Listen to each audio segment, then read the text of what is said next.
Hey, in my Travel Wins podcast, I'm lucky to have Adam Jackson. How are you today, Adam? I'm doing great. Perfect.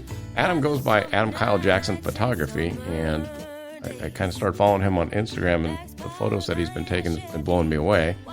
I kind of like the idea that he had a really similar startup to his photography like I did with my podcast, so I was excited to talk to him. But how did you exactly get started with your photography, Adam? Well, as a child, I started with a little Minolta camera, my grandfather's Canon A1, and doing film photography. But when I founded a guitar business in 2014, you get stock images from the companies like Fender and Gibson, and you build your website out, you get your social media presence. But I recognized that I looked like everybody else. And so in order to distinguish myself as a guitar vendor, I wanted to take my own photos. And I hired a photographer to do so, and it ended up becoming a nightmare quickly. So they didn't do what I wanted them to do. They didn't understand the material, and it was probably more a function of me not understanding what I wanted and how to direct it. Yeah. And it became an expensive adventure. And so what I recognized is like, okay, look, I can pay this photographer, X thousands of dollars to go take hundreds, if not thousands, of product photos, or I can invest in a full frame camera and figure it out myself. So that was my first dive into the digital full frame camera back in 2014. So I was a little late to the game and started taking photos with my Nikon D750 and doing product photography, which it enabled me to distinguish myself. And we ended up growing quickly. I grew a presence on social media, had close to 100,000 likes on a Facebook page at one point in time, and grew the business and won the top 100 NAMM award. So we had an explosion of activity. And so even to this day, you can probably search some Fender, Jackson guitars. You can probably find my images in the Google. That's pretty cool, though. Just the fact that it wasn't like you grew up always wanting to take photos necessarily, but it was just, it's like I was telling you before, it's like with my podcast, I had never even recorded my own voice, ever. Like I hadn't heard my own voice since I was in high school. And all of a sudden, I'm going to start a podcast. Oh, okay, I got to start learning audio. And then I had to get audio programs. And then that led into what kind of sharing program. That led into a website. What kind of website program? And, it's just kind of weird how the rabbit hole just keeps getting bigger for some people. It just grew. Yeah, exactly. You start off, not once that I'd ever considered that, okay, I'm going to go take a photo and then I have to upload a raw image. Like, what's a raw image? And then you got to go get the software to process it. And then you got to make the product look good. You want somebody to come buy what you're offering. And so as a result of how well you put the lighting and the photography and then the processing itself, that could dictate whether you win or lose on the sale. So yeah, it was more of a necessity than anything, because like everybody else, I was just doing cell phone photography. You go travel and take a picture, and maybe you post it to Facebook, maybe you don't. Now, and you started with product photography, but I mean, the photos I see on Instagram are mainly landscape macro shots instead of like a up close product shot. How did that? Absolutely. How did that start? Well, I had to travel as a result of the guitar business, and also I owned another business. I founded an engineering firm in 2012 in Houston, and we did various environmental consulting gigs all across the United States. And I started looking at the places that we were going, thinking, man, I have wasted these opportunities across the nation of all the top spots. I have this luxury of traveling, right? Not everybody gets to do that. And so from 2012 to 2014, before I got my camera, there's like this vacuum of information of places that I went. I'm like, I could have taken a photo. And it was just, I think there was, that you get mental block. Yeah. And once I started taking the guitar photos, it was like, this ain't so bad. This is relatively fun. And so I started having fun with it. And on the next trips, instead of going and hanging out with the guys, the clients, I said, guys, I'll see you later. And so it really started with cityscape photography. So go to LA, right? Yeah. Go find all the hot spots in LA. Go up to the Griffith Observatory and try to get that iconic shot of LA. And then it just became addictive from there. And I transitioned from the cityscape night photography, thinking, okay, if I can get a long exposure of a city, well, the Milky Way is not too far off. And one of my first Milky Way shots ever was in LA. And I was challenged in Malibu. There's a surfer guy who's sitting there looking, like, what are you doing? I said, well, I'm planning the shot for trying to get the Milky Way. He's like, there's no way you can get a Milky Way shot in LA. Lo and behold, I just happened to get lucky. Stars aligned, literally. And it was a new moon, low humidity, perfect night. Sit there in Malibu, took a shot, got my Milky Way shot. And that's some of the first photography I put on Instagram for myself. And I recognize that there is an opportunity here to share my work and art with the world, and it makes you feel good. Yeah, that's awesome. I mean, it's kind of how I feel about the podcast. You know, when I see that it's been listened to in 70 plus countries, I'm like, really? Like, how does that work? Why would somebody in India listen to my show? You know, Good feeling, isn't it? Yeah, oh, it's awesome. Just like, I mean, your photos. How many? I'm trying to think. Have you ever made photography specific trips? I have not, actually. And that's an interesting concept, and it's interesting to bring that up because the times that I traveled, let's say with family, my wife, kids, you know, I'm annoying because I want to go take photos, right? So your obsession then becomes the center point. And I've tried to be cognizant of that and be fair to their time. And so usually it's always coupled with some sort of project or work gig that I've got, and I've got to go travel. For example, we had a interesting billion-dollar business transition that we did the environmental due diligence on in Europe. It's a very rare job that doesn't come up very often. They sent us to Europe, me and another guy, for almost 2 weeks. It was a wonderful trip, paid for by your company. And so as you're traveling from city to city, seeing Germany for the first time, you know, your job is taking you out into the middle of nowhere, Europe. And so I got to see Europe, not planning a trip like typically you go to Munich, Paris, London. No, we were going to the sticks in Hungary on the Czech border.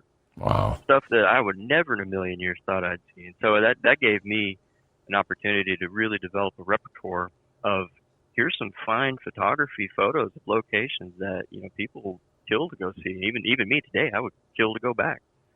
And that kind of experience someday, I think I will translate that into doing a photography focused trip and perhaps take some folks with me that want to learn. I was going to say, you know, one of the photographers I've met over my travels takes trips to the Northern Lights. And with your night photography, I wonder if that's one of the things you want to get. I was just researching that.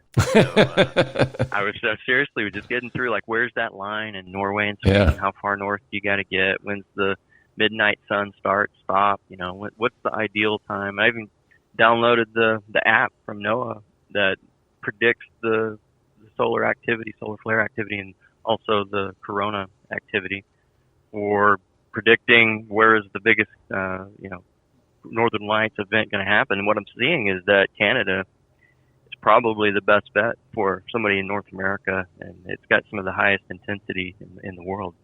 And that's probably the next thing on the list is go find some remote area, either Northern Alaska or Canada. And that probably will be my first I am planning just for photography trip. I'll invite my wife, but I highly doubt she'll. Shh, we'll keep it a secret. Yeah. I won't tell if you don't tell. You know, when you're traveling, do you take? I would assume at this point you have a lot of extras. But do you take everything with you, or do you just take bare minimums and then wish you had brought more? I've got that down to a science. So that's another interesting question, because at first when you start photography, you buy whatever you read in the blogs, and then you start using, and you're like, wait, that's probably not really what I wanted. And then you go through that transition of buying a whole bunch of stuff, selling a whole bunch of stuff. Yeah. And so that took me about 2 years to really figure out that, okay, am I a Sony user? Am I a Nikon user? Do I need the long lens? Do I need a pancake? What do I need here? And I think what I've resolved to today, like if you're going to send me out on a backpacking trip, I'm taking my Nikon D850 with the 14, the 24 lens, and that's it. That's all I need. and I'll have my travel tripods that I use, and I've got the Benro tripod that's been trusty, been with me for years, and I've got a lot of equipment. So I've got, That's what I'm asking. Yeah, I figured you would. yeah, I've probably got about 50,000 plus invested in glass. Some of the finest glass you can get from Nikkor, any of the Zeiss lenses for Sony. But at the end of the day, if I'm going to go do a trip and I'm just going to focus on landscape photography, all I really need is a wide angle lens and a full frame. Yeah. And that's it. Do you always shoot on a tripod, or is some of it handheld? A lot of it's handheld, more than you would think. So I've really tried to decouple from the let's just stand here and take 9 HDR shots, Yeah. 9 stop exposures. And at the beach is the best time for let's just get away from the tripod. Let's go see if we can make this happen. And in the mornings, if you just time it right, especially in Texas, you get what's called the 2 sunrises. I call it 2 sunrises, right? So the first is when the sun comes up on the horizon, and usually in Galveston or the Texas coast, you'll have a low level of clouds and humidity that will block the sun, and it's perfect. It's almost like your own filter, and that sun will rise, and you got about an hour and a half of perfect lighting that it's just right for handheld photography. You're not blowing out the lights. You're not underexposed in the darks. It's not blurry. You can get crystal clear. And you'll see that in some of my beach photos. Mm-hmm. Is you'll see this lighting. I like the 2 hours after sunrise lighting almost better than I like sunrise. Because sunrise you do typically have to put it on a tripod. Well, that's what I was going to ask you, because I travel a lot with just my Canon Rebel. And I just have a bag, but I don't bring a tripod. And then at night when you do a long exposure, it just sucks. Because I've tried holding it still, but it just does not work. At least any little wobbles, even on a tripod on the Milky Way stuff. I mean, maybe 1 out of 3 shots is good. You'll get wind or something. So you definitely have to have a tripod if you're going to do the Milky Way stuff.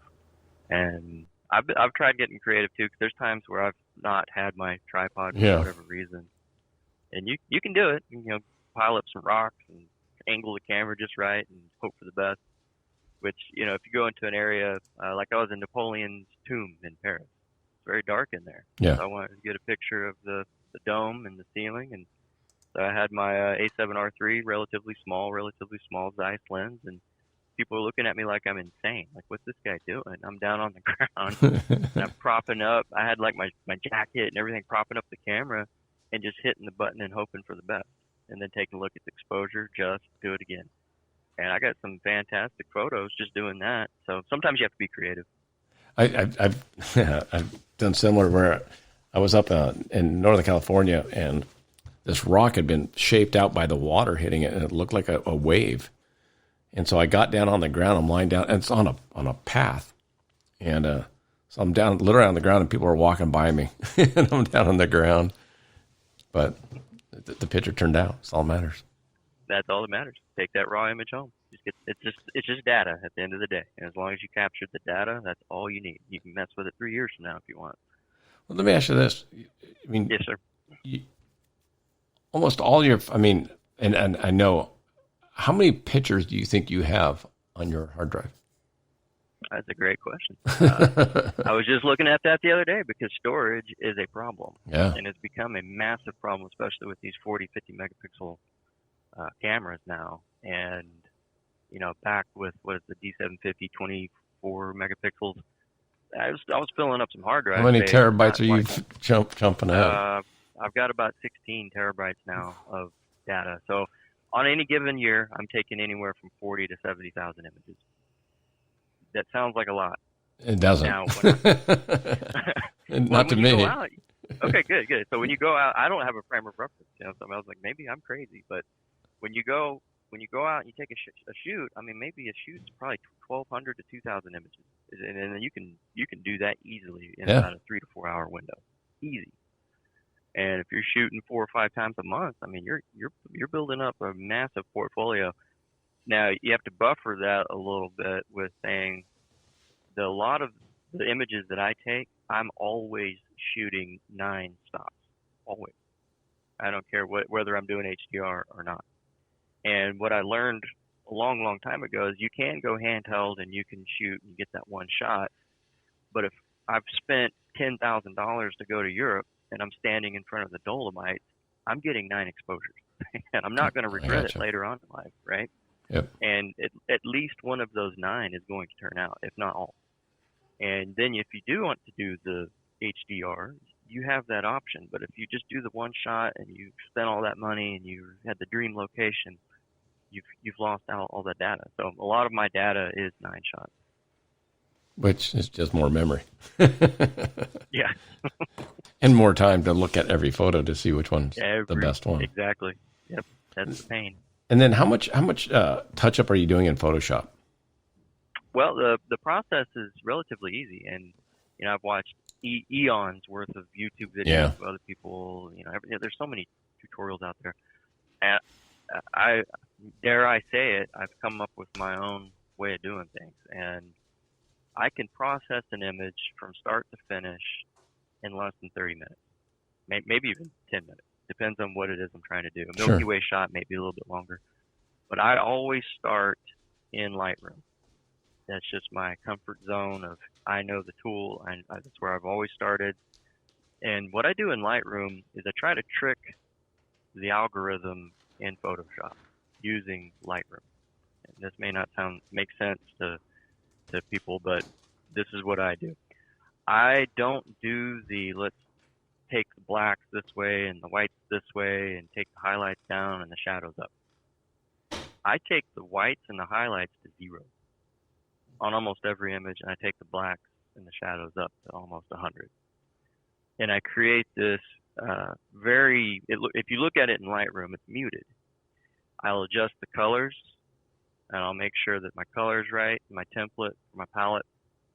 And once I get it looking just fine in Lightroom, I send it over to Photoshop.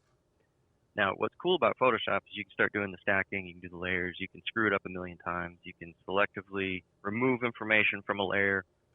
And when I get it over to Photoshop, there's one key step. So everybody's probably familiar as a photographer that does a lot of editing, Google Nik, now DxO Nik. The define tool is critical to my success. So when I get it to Photoshop, I immediately run it through define, and I find the noise I don't like. That gives me the base image I'm working with. Once I get the base image I'm working with, I duplicate that layer, and then I start working with the auto tone, auto contrast, and auto color. And what Photoshop looks at is this muted image, and it says, oh, we need to add contrast to this. Oh, we need to take the tones and fix it. Once I get my auto tone, auto color, auto contrast image ready to roll, then I can start blending it back into the muted. Sometimes it works, sometimes it doesn't, but it does give me a good reference point to know if I got to go back and do the contrast and do it myself manually. And it has worked out fantastic. And once I get my, the contrast and colors and everything working, then I'll send it back into the DxO Nik, add a little bit more of, using the pro contrast, maybe add a little bit of brilliance, and then I take it back to Photoshop, go into camera raw filter, then I'll adjust the curves in camera raw filter, add back into like maybe a vignette, and then adjust the colors even more if necessary there. And typically I'm done at that point. And I rarely do dodge and burn, although I know What how is to that? do that. So dodge and burn is you take the highlights and you take the shadows and you accentuate them using a paintbrush, and you're literally painting lighter lights and darker darks, and it works. The effect works. It can be heavy-handed sometimes, and it's also very tedious. So that would make the time for processing a photo go up from 30 minutes into some people spend a month on a photo getting it just right. And you can add certain effects like the Orton effect. You can add glamour glow, which is my favorite tool for doing that. So DxO Nik glamour glow is the one-stop shop for giving you Orton. And I think it's actually better than any of the techniques that you see that people post on the YouTube videos for doing the Orton effect. So that's my processing workflow. And once I get everything finished, I sharpen it one last time and then send it to Instagram. And the story changes though. if you say, are we going to Instagram or are we going to put it on a wall in a gallery? Yeah, sure. There's two different processing Yep. points of view there. Well, that's it.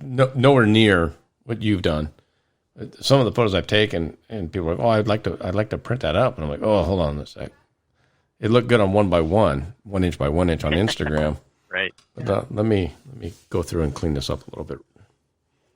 Yeah, we could talk about for hours print failures. I post in galleries here in Houston. I'm also official photographer for City of Houston Visitors Guide. And so when I take stuff for them, I know it's going to be in printed format or PDF put online. It's a little different situation. Yeah. And it's not Instagram. There's also the Instagram filters. So that's another key component for making it look good on Instagram. People may forget about that little aspect of it. So once you get your photo over to Instagram, copy, import, you still have this whole option of editing and doing all the things you want to make it pop and show up number one in the hashtag. That's the key. See, I've never done that. I've never used the filters on. Well, let me think. Not any of my landscape photos, because the photos I take are, I play with them through my Photoshop and all that. But once I'm done, I'm done. I don't want to. I don't know. That's just me. Well, the biggest challenge is getting everything to look the same across all screens. Yeah, well, that's like, and then when you go to print, music. Yeah, it looks different. Yep. How have you figured out like what you see on your TV on your monitor? How do you make sure that that's what it's going to look like when you go to hit print on metal or glass or whatever you want to print on? That's a great question. So I do equate it to mastering music. You go make a song, you master it, and you want it to sound good in the car, elevator, or audiophile level stereo system. And so photography is very similar to that respect. So you have a photo on my iMac. I've got the 5K screen, and I've got the expensive NEC calibrated monitors. I've got the hood. I've got the stuff. Yeah. And I keep going back to the iMac, and it just works. So if I do something on the NEC monitor, it'll look good. It'll look good when it comes to print. But that's it. There'll be aspects to it that I don't like if it comes and rolls over into my iPhone. And so I've got it to where I know the difference between good and bad if I see it on iPhone, and I can tell you within a matter of milliseconds, oh, that's not going to work. Oh, wow. So translating from iMac to iPhone has been the easiest. Also, the ProPhoto, Adobe RGB, getting the color tones correct over into your PNG or JPEG when you go back over to import to Instagram can be extremely difficult.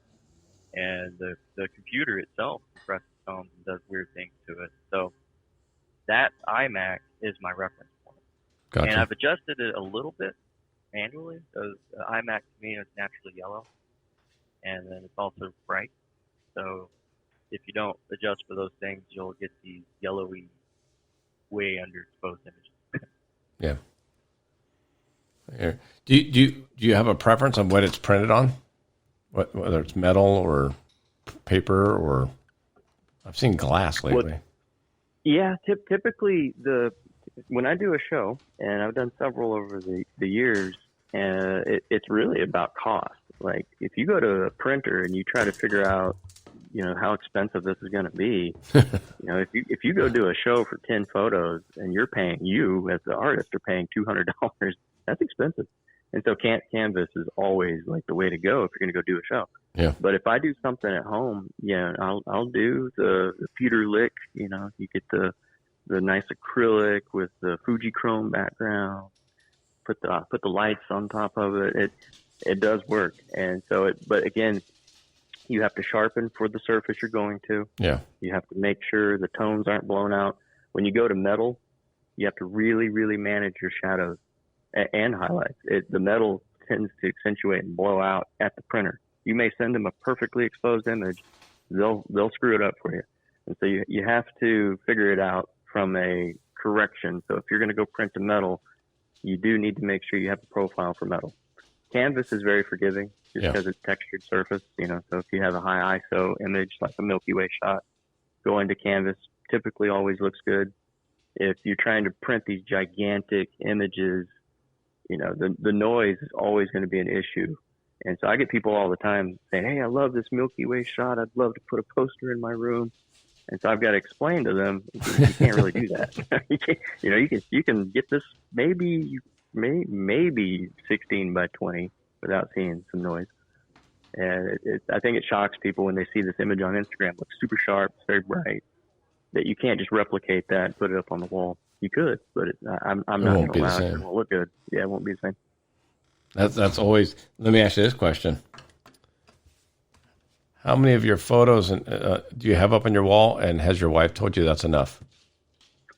Yeah. The answer is yes. So, the biggest issue is stuff that didn't sell from a show. So exactly. So that stuff comes back home with you, and your wife's looking and go, "What is all this?" Oh, I'll just hang them up, honey. No, you're not. Exactly. Your man cave's not that big. We do. I've got about 3 that I personally, I love, and I've put up throughout the house. And the rest I try to give away. And if it didn't sell, somebody would appreciate the art. Like I had some guys come and work on my garage, and they put in cabinets for me. And I thought he was just sitting there looking at the picture. He's like, "What is this?" I said, "That's my photography." And I periodically through the day, he was like sifting through them. He's like looking at them. I was like, "You want them?" It just blew him away. Yeah. And, so my pictures are hanging somewhere. And I told him to give them away to whomever. I do that with cowboy boots. Hey, exactly. When the construction guys come over, they go, "How many cowboy?" I go, "That's only because I only get the rights."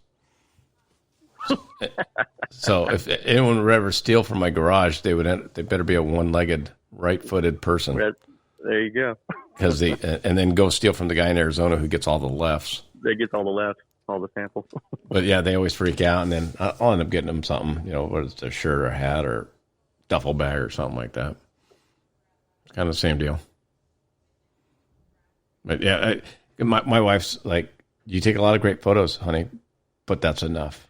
That's it. All right. Yeah, exactly.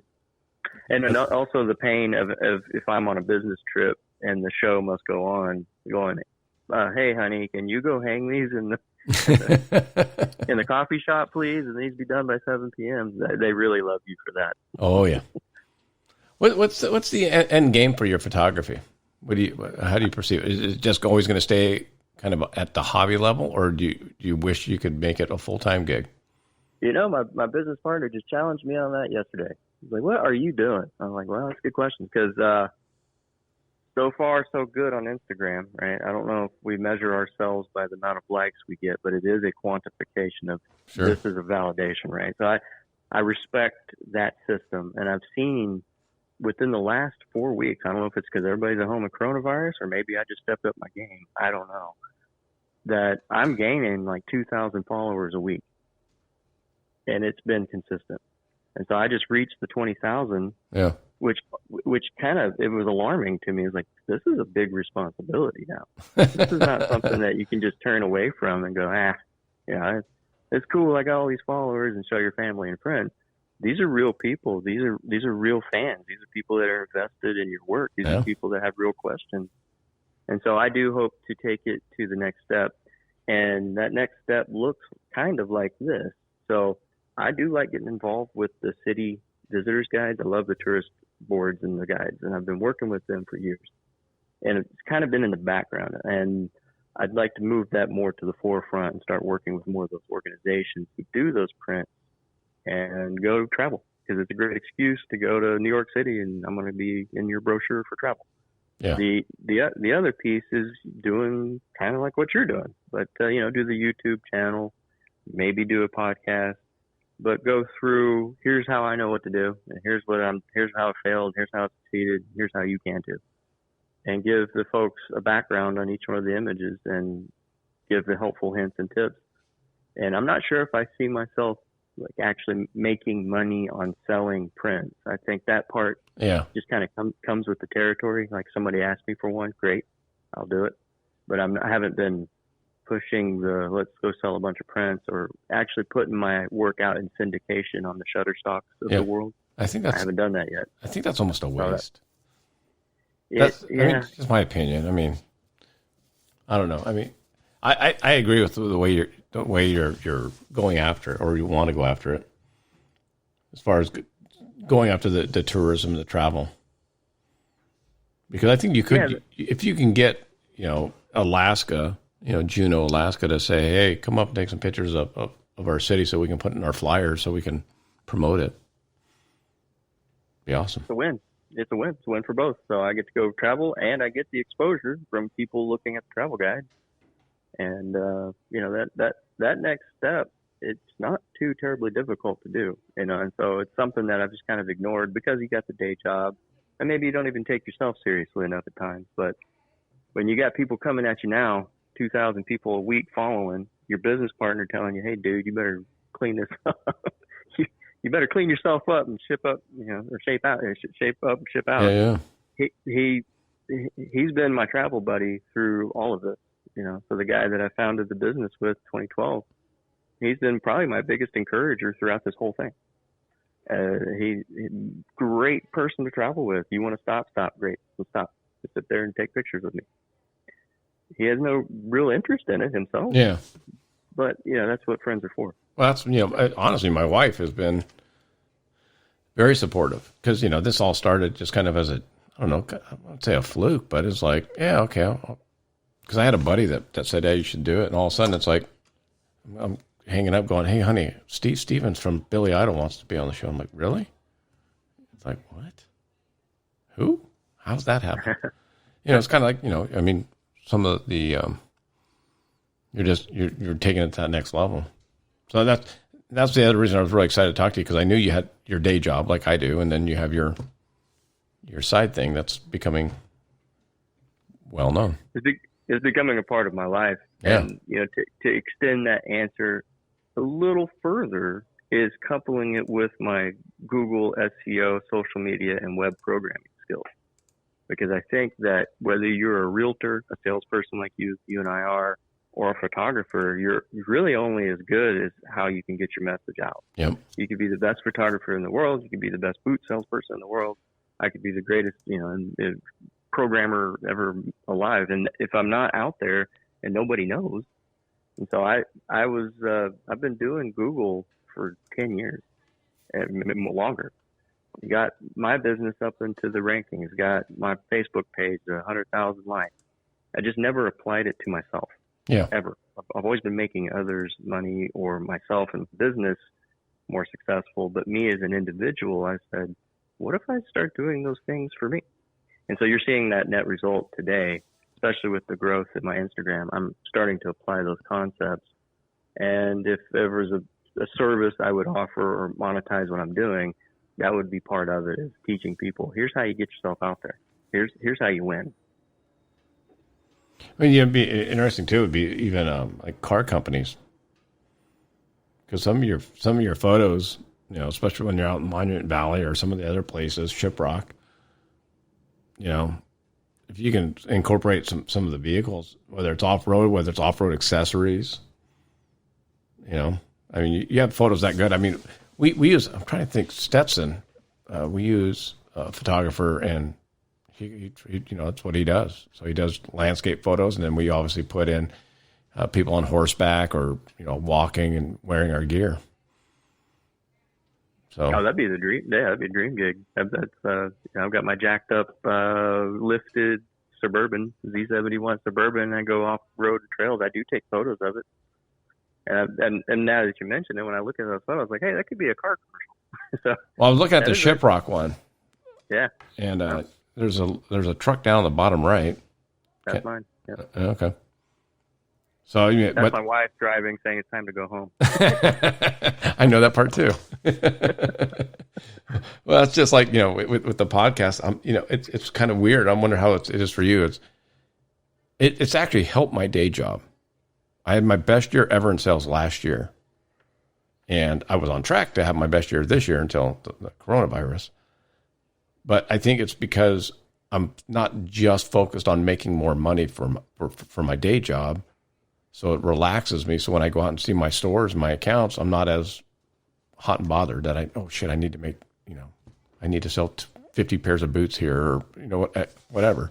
Because I've got the podcasting kind of in my back of my head. So I don't tend to freak out about my day job. That's a good point. Yeah. You don't have all your eggs in one basket anymore. And I don't either. I've got a way that, at the end of the day, if everything just fell apart in life, I could go support myself with the things that I know how to do now because of photography, because of web marketing. And it is a peace of mind knowing that, okay, I've got this quota I got to hit this year for sales. Yeah. But oh yeah, if I don't do that, then this could be the day job. This could be the number one. Well, that's the number one question I get asked all the time is, are you monetizing your podcast and do you ever plan on doing it full time? And I'm like, fuck, I don't know. I'm crushing it with my day job, and I like my job. I mean, I truly got the best gig, but I'm also now doing pretty well with the podcasting. So I don't know. It's weird. Yeah. You're in the same. It sounds like you're in a similar spot. I'm in a very similar spot. Like having sold a business to a major corporation, and I sold my business in 2017. It kind of put me on a new trajectory in life. Kind of realign my priorities of where do I really want to be, and having an income stream now with like a job, like you said, it sounds like we have a very similar setup. Yeah. The sales, it's a dream job. I love it. I love the company I work for. I love the people I work with, and I know the product well. I'm an expert in that field, and people call on me all the time saying, "Hey, how are you gonna make money with this? What are you doing?" And it's almost like if I'm not making money with it, I should feel guilty for trying to grow an Instagram account. So to me, it's not about the money on my photography. It never has been. It has always been an art form. It's passion, Yeah. But if there is a way to make money off of it, sure, why, by all means. And I would support anybody in that adventure and making living doing something where you're living. You feel great about it. And I just so happen to have a day job that supports my photography because it makes me travel. Yeah, I hear you. Well, I've met so many. Like I work at NFR, the rodeo, every year. It's in Vegas, and I just had a guest on, Michelle Floyd. She was a professional softball pitcher, and she's 6'3". So when she came into our booth to buy some boots, I'm like, all right, so what do you do? She's like, I was a softball player. I go, oh, really? And so we just start talking. I go, hey, would you ever be a guest? She goes, yeah. Like, okay. So it's kind of the same thing. Like, you're just out. Let me ask you this question, Adam. How many times have you been out where you didn't have your camera and you went, God damn it? Too many. Yeah. Every day. Yeah. 3, 4, 5 times a week. That is, there's no excuse for me to not have my camera. And I've learned that lesson. Your wife would disagree, but okay. Oh, that's very true. You can't, yeah. So she sees the tripod, sees the bag, yep. the kind of the eye roll, like, oh, here we go again. Are we going to dinner, or are you really just going to take photos? How about both? There have been so many missed shots, and what it does for you is it teaches you that you now can recognize the opportunities. Before, I was going through all these beautiful towns. I had the most awesome job on planet Earth in Washington, D.C. I was programming buildings. I was the programmer, started up, shut down buildings. I was on the rooftop of every major building in Washington, D.C. Bird's eye view to White House, bird's eye view to monuments, just the coolest stuff. How many photos did I take? Apparently not enough. None. And it never dawned on me. Not once while I'm doing that. And now today it just kills me. Like, yeah. Oh my God, what was I thinking? I could have had a freaking camera up there. So the thing now is that I know that I've left the camera at home. Now I know that, I'm going to be paying for this decision. I've done the same thing. I've gone out and God, we just went out over the weekend. We went for a drive. I know we're not supposed to because it was a non-essential drive. But we went for a drive, and I took my camera. And she's like, what are you doing with that? And I go, I don't want to not have it. And I didn't bring it out. And there was nothing, we just ended up just driving around this and that. but it's just like you. It's like, I don't want to not have it and go, oh my God, why didn't I bring it? Exactly. Yeah, it goes everywhere with me at all times. And that's why I've kind of diversified my kit. So I went with Sony A7R III because it's a little bit smaller. You can carry it around lighter. And you put a camera in either car, you're ready to go. It's a lifesaver sometimes, but now it's just a way of life. If I'm going somewhere, camera's with me. I don't care where it's at. I'll have to interview your wife next and see how she feels about that. She loves photography. She loves, actually, it's more, she loves the processing. She absolutely loves that I sit in there for hours, and it takes a lot of your time up. I'm going to go ahead and let you finish that. My wife's not so happy. I have to edit all the episodes, and I put music in the front end, and yep. I've had a couple of guests say inappropriate things, not bad, but like they gave me their personal phone number on the call, so I had to make sure I delete it and that kind of stuff. But yeah, it's the same thing. Your editing that's exactly right. There's a lot of work and effort that goes into the finished product. And it's not just about standing up on the most awesome hillside and getting the valley mountain view, which takes time. But in that same time frame, maybe one day of shooting, if I shoot, I can probably extract about 20 to 30 different unique looking images out of one shoot where it would look like I had went out 30 different times. And all that's done sitting in my chair in my office. Let me ask you this question, because I've thought about it, but imagine going back 30 years ago, film only. How different would photography be for you? With 30 years ago, I would have been on my own, no kids, no wife, no digital camera, right? Yeah, no digital. I'm talking more just camera wise. I mean, and technology wise, no Lightroom. Photo. Yeah, it was like a weekly meeting with Ritz Photo. It seemed like, getting the stuff exposed. Yeah. I started a long time ago, back 16, 17, 18 years old. I had a Celestron telescope, and some of my first photography ever was film photography, pointing that Celestron at Saturn, Orion, Nebula, that kind of thing, and just seeing what I could get out of it. And not successful. Yeah, exactly. So you get that stuff back from Ritz after having paid $10 to process a roll. And that's it? None of these. Dang it, another $10 down the drain. So it was very discouraging. I think that the momentum that we've seen today with all of photography is, Steve Jobs says you had to fail 1,000 times before you get done right once. So now we're at that mode with photography that it's all of it's failure. I mean, that's what we're doing here. We're failing 1,000,000 times to get that one thing that's going to end up on National Geographic cover. Yeah. And, I had a person ask me on Instagram on a comment, like, how do you get so many awesome images?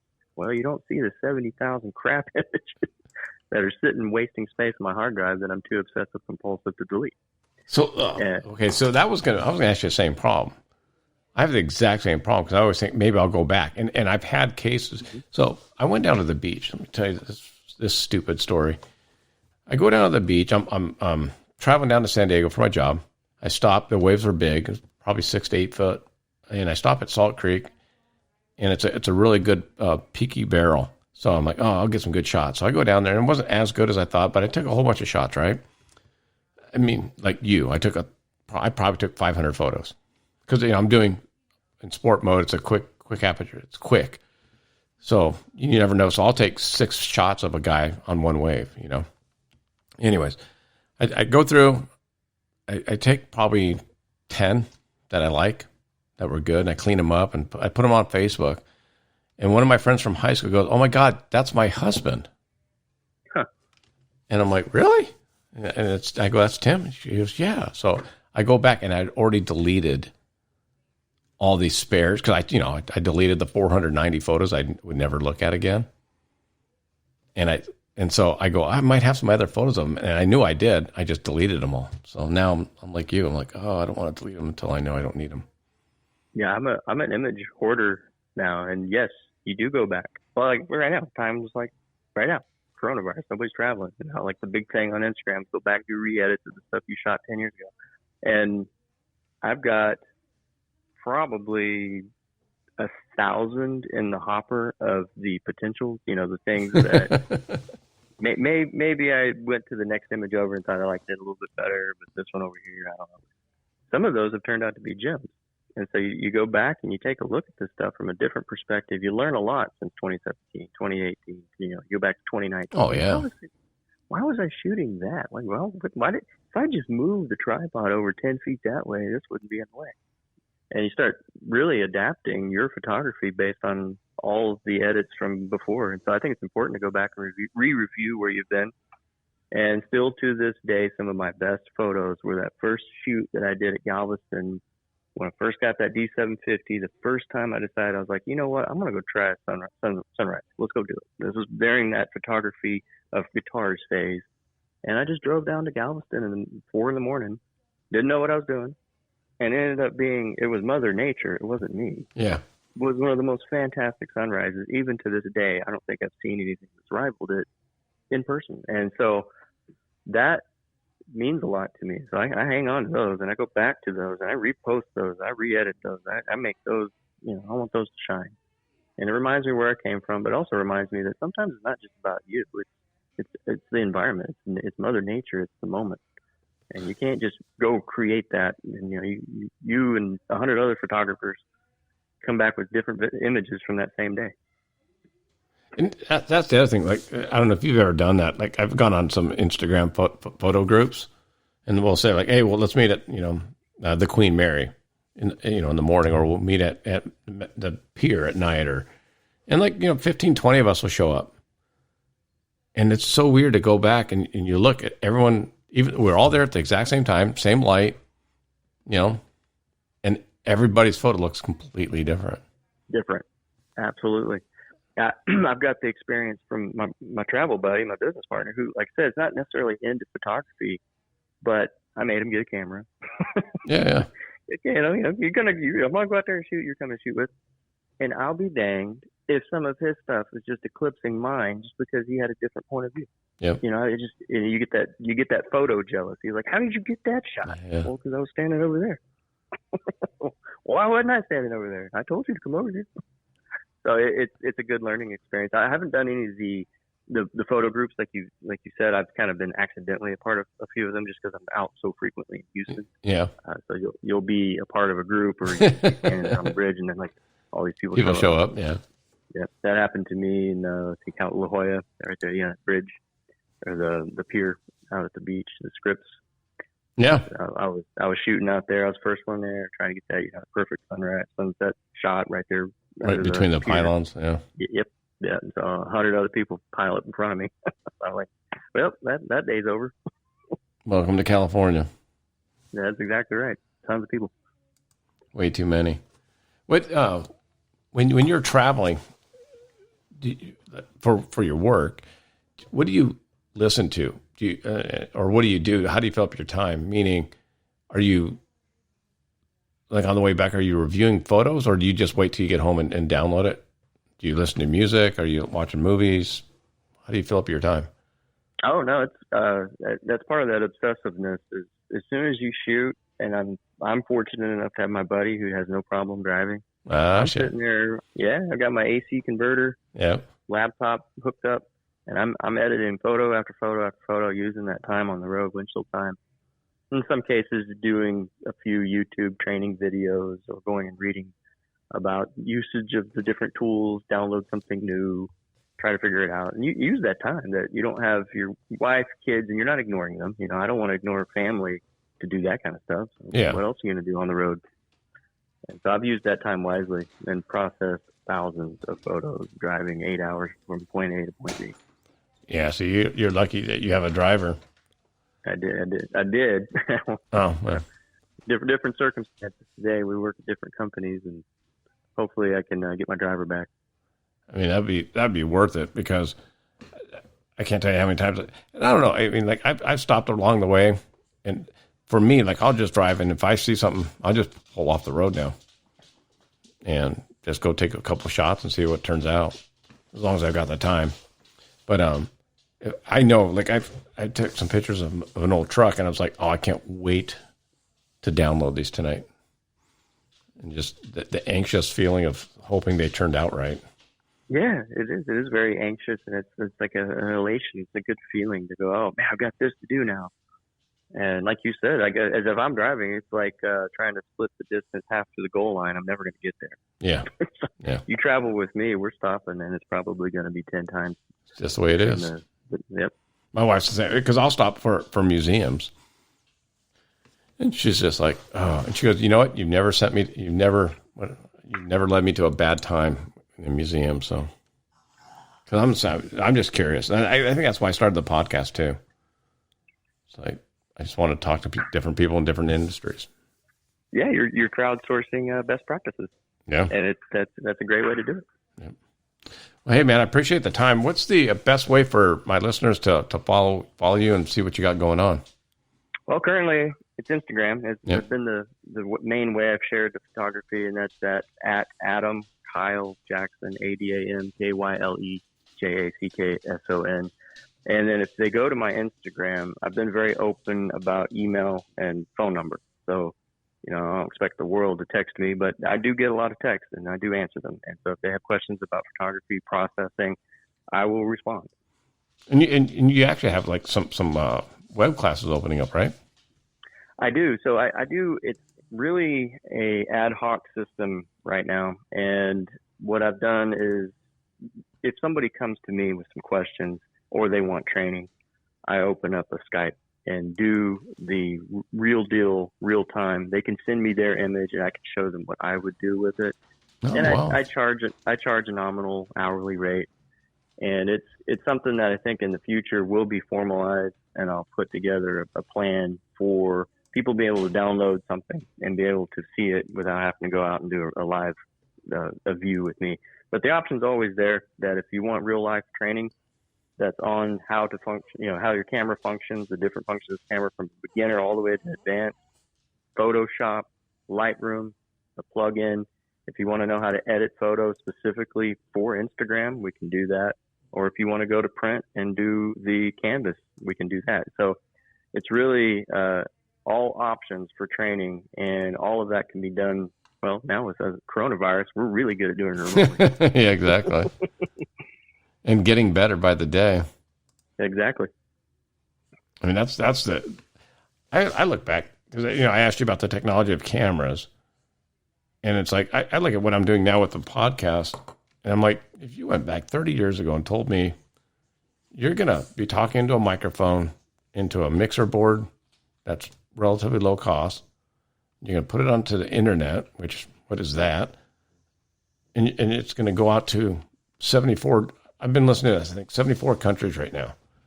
That's crazy. With tens of thousands of listens, I'd be like, you're high. I'm not a radio broadcaster. Just same with me. Yeah. You go back 10 years ago, I had a person, one of my fans from Brazil, sent me my image, saying, "Hey, I found this on Facebook. Somebody's using your image." I'm like, "What? How? What?" Oh, and this stuff is now circulated, so it's across the globe. My number one market, and if you had told me this 30 years ago, my number one market is Mexico City. Is it really? Like hands down. And you would think Houston would eclipse that with the population center we have here. And I'm here, which it is. Houston's number 2. Number 3 is Moscow. That's and so bizarre. I have this international presence, and then you get to interface with people that you would have never had the opportunity to speak with. It's awesome. And so I've actually started taking Russian lessons, and you'll see me comment in Russian every once in a while. I can read the alphabet now, and I want to respect those people who are taking the time to comment on my posts, and I want to respond to them in their own language. My number three country right now is Brazil. I don't know why. I mean, I have a couple of Brazilian jiu-jitsu guys on my show and all that, but we don't speak in Portuguese, so I don't know. Maybe they're using it to learn English, I had to listen in a country called Kiribati, which is which is spelled Kiribati. I had to look it up. I'm like, never even heard of it. So I look it up. It's 32 atoll islands on the international date line. and they actually had to change the international date line because one part of the country would be on like a Monday morning, and the other part of the country would be Sunday night. And so they literally moved the international date line around these islands, so everyone would be on the same time zone. That's great. Yeah, like, population of like 1,800 or something like that. And yet they listened to one of my episodes. So I think that's the great part of social media and technology and the web and all that. I mean, everyone always talks about the negatives of them, but I think there's plenty of positives out there as well. Oh, I think it's fantastic. I think it's wonderful. It's like modern day walkie-talkies. When we were kids, we had walkie-talkies. You talk to the neighbor down the street, walkie-talkie. We didn't have cell phones. So it's the same concept. We're just making friends. I'm going to use that one. I like that. I like the walkie-talkie. That's so true. Oh, you just blew my mind with that one. Well, hey, Matt, I appreciate the time, and I'll make sure to put all your links and everything on the website and make sure everyone knows about it. And I will more than likely reach out to you. So I'm going to have some great photography questions. Yeah, anytime. My door's always open, and I'll make sure to like, share, follow, and promote your stuff. And maybe I'll trade you some boots or something. There you go. I wear a size, I think it's a 10D in rubbers. I might be able to help you out with that. That's our sample size. That's cool. I am right-footed. I know where I can get the left. Don't worry about it. That's good. All right, Well, it's been a pleasure speaking with you. I appreciate it. Thanks, Adam. Bye-bye. Bye-bye.